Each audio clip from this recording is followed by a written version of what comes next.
ভারত শাসিত কাশ্মীরের পেহেলগামে সন্ত্রাসী হামলার জেরে দুই দেশের মধ্যে যখন তীব্র উত্তেজনা বিরাজ করছে, ঠিক তখনই নিয়ন্ত্রণ রেখা পেরিয়ে ভারতীয় সেনাবাহিনীর একটি চেকপোস্ট ও বেশ কয়েকটি বাংকার ধ্বংস করার দাবি করেছে পাকিস্তান।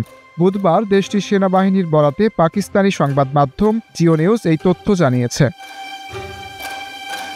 জিও নিউজের প্রতিবেদনে বলা হয়েছে, ভারতীয় সেনারা গুলি বর্ষণ করে যুদ্ধবিরতি চুক্তি লঙ্ঘন করলে পাকিস্তান সেনাবাহিনী তার উপযুক্ত জবাব দেয়। পাকিস্তানি সেনাবাহিনীর দাবি অনুযায়ী তাদের পাল্টা হামলায় ভারত নিয়ন্ত্রিত কাশ্মীরের চকপুত্র পোস্ট সহ একাধিক বাংকার ধ্বংস হয়েছে।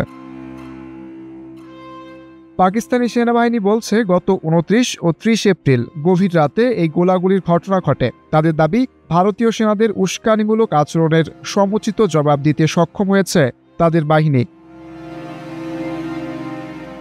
নিরাপত্তা সূত্রের বরাতে জিও নিউজ আরও জানায়, ভারতীয় সেনারা কিয়ানি ও মন্ডল সেক্টরেও বিনা কারণে গুলি বর্ষণ করে। এর পরিপ্রেক্ষিতে পাকিস্তান সেনাবাহিনী উপযুক্ত ও পরিমিত প্রতিক্রিয়া দেখায় এবং ভারতীয় হুমকি প্রতিহত করে। বান্ডেল থাকলে প্রতি সেনমানিতে টাকা বাঁচবে। বিকাশ সেনমানি বান্ডেল কিনে জিতুন প্রতি লেনদেনে।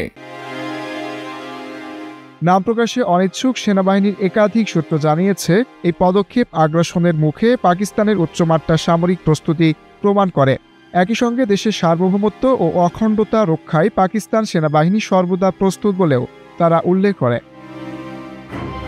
উল্লেখ্য, এর আগে পাকিস্তানি সেনাবাহিনী ভারতকে হুঁশিয়ারি দিয়ে বলেছিল, তারা যে কোনো আগ্রাসন মোকাবেলায় সম্পূর্ণ প্রস্তুত এবং ভারতকে কোনো ভুল পদক্ষেপ না নেওয়ার আহ্বান জানিয়েছে পাকিস্তানি সেনাবাহিনী।